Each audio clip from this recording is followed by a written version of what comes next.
Hi, friends. LJ Malberg with CoMuse. We are going to launch into this series on confidence. It's going to be a 4-part series. This subject is near and dear to my heart because, as an executive coach and workplace culture design consultant, one of the biggest challenges that my clients, individuals, and teams face is finding their own confidence and holding on to it in a real way, in a way that feels powerful and secure, stable, authentic, and in a way that doesn't just sort of, drift away when experiencing things like imposter syndrome. And that's what we're going to talk about today. We're going to talk about imposter syndrome. And when I think about imposter syndrome, I think about my own imposter syndrome. I think about the fact that as a creative entrepreneur myself, I face a lot of fear and self-doubt. And I want to talk a little bit about the definition of imposter syndrome because it taps directly into the perception that we have of ourselves. Self-perceived notion that we do not deserve to take up space. We do not deserve to take up the space of the room that we are in, the proverbial room, whatever that may be. It could be a room where we are just alone and creating ourselves something new, a piece of art, a new business, what have you, but it's that voice in our heads that says,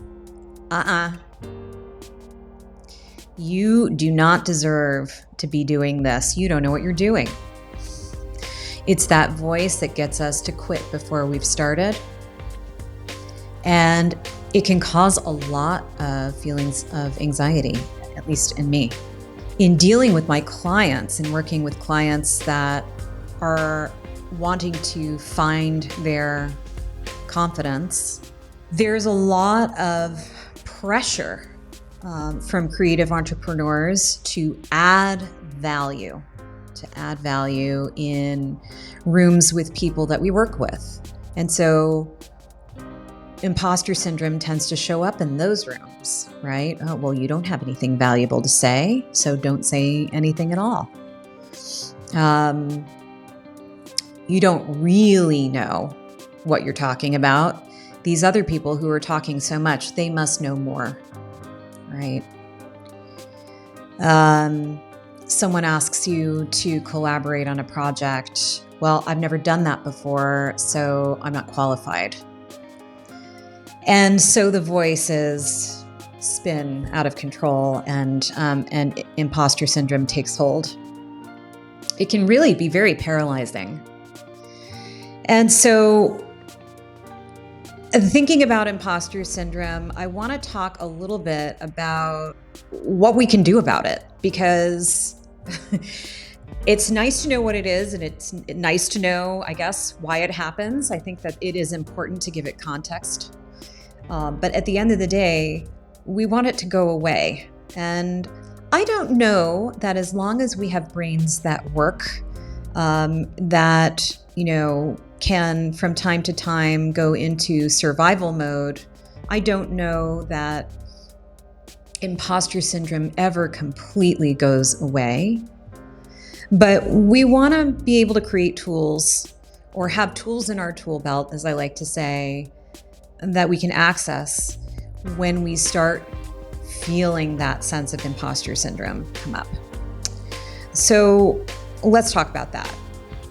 One of the things that we do as creative entrepreneurs is, we get so many ideas. Like, if you're like me, there are ideas popping into my head, like a lot, throughout the day, every day. And I don't chase most of them, mostly because I'm a busy person and I work a lot, and I like to think I have a life outside of work as well. I actually like my husband and I like to spend time with him. And there are other things outside of just creating things that I enjoy. However, that's not what I'm talking about. I'm talking about those ideas that you know are great, that there's a part of you, maybe a big part of you, that knows that if you put any sort of real energy and focus into it, it might turn into something. And within 5 seconds of having this idea and sort of chasing that thought of, I might actually be able to do something with this. This might actually be a good idea for me. Within 5 seconds, the other voice comes up, it crops up, and it talks you out of it. You don't know what you're doing. You've never done this before. You don't really have the time for that. There's going to be a million reasons why you can't, right? You can't. And I will be with my clients in session, and I will watch them process why it's a good idea and then watch them talk themselves out of it in a matter of seconds.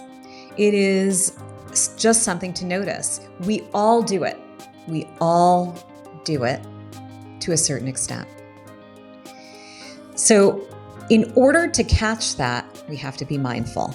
And since a lot of this channel here at CoMuse is going to be about mindful work, because that's a core area of focus that I like to focus on, compassion and mindful work practices for creative entrepreneurs.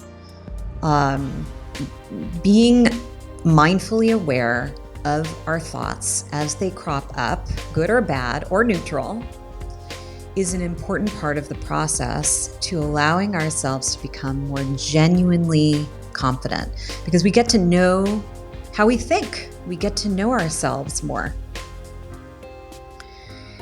And it's interesting that when we make space to watch our thoughts, they don't always have as much hold over us as when we're just very busy and moving so quickly, and we don't really give ourselves space to be mindful and aware of our thought process. When we're that busy, talking ourselves out of things is so much easier and faster, and almost becomes like a reaction or a quick response based on old habits. So I think the root of real, genuine confidence comes from being more self-aware. And the idea of imposter syndrome is, it's a real thing. So I am not discounting this. As I said before, I experience it myself, and my clients experience it often. Something that I do to combat is to create. It's to go do, right? So instead of living in this space of overthinking, it's, well, what if I were to just try, right? I don't have to be great. How could I be great? It's new, right? What's the quote? You don't have to be great to get started, but you have to get started to be great. I love that quote. Great quote. And it's 100% true, right?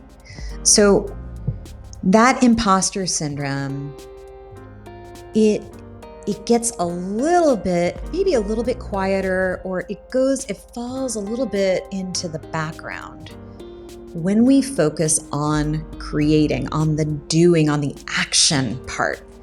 And we're going to talk more about how to put our creativity into action in order to gain more genuine confidence later on in this series. But for today's episode, I really just wanted to focus on, the ethos that is imposter syndrome. Because it can be paralyzing. It can prevent us from doing what we love.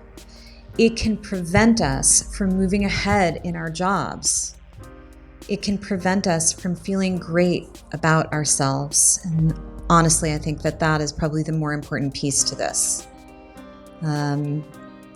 So just food for thought. The next time something like this feeling of imposter syndrome, this negative self-talk crops up, take a moment to notice, what is it saying exactly? And you can ask yourself the question, how true is that really? How true is that? And what if the opposite were actually true? This is a Byron Katie, who's a Buddhist teacher, just such a wonderful exercise. How true is that really, what I'm telling myself? And what if the opposite were true? And just as a thought exercise, allowing yourself to explore that. Watch the imposter syndrome calm. It is an interesting exercise. It takes a minute to do. It's not a huge time investment, but it requires us to be intentional, mindful, and ask ourselves the tough questions, Hey, inner voice that's delivering this negative self-talk. How true is that, what you're saying, what I'm saying to myself? How true is that? And what if the opposite were true? What then would my creativity look like? What would it show up as? So I'll leave you on that note. And I would love to hear some comments. You can always leave us comments in the chat below. And maybe share, if you're open, a little bit about how you manage your imposter syndrome as a creative entrepreneur. This next part is going to be about quiet confidence. Our next episode will be about quiet confidence. Quiet confidence is an interesting one. And I think you're really going to enjoy it. So stay tuned for that. Again, thanks for joining. My name is LJ with CoMuse. Keep on keeping on, and compassion rocks.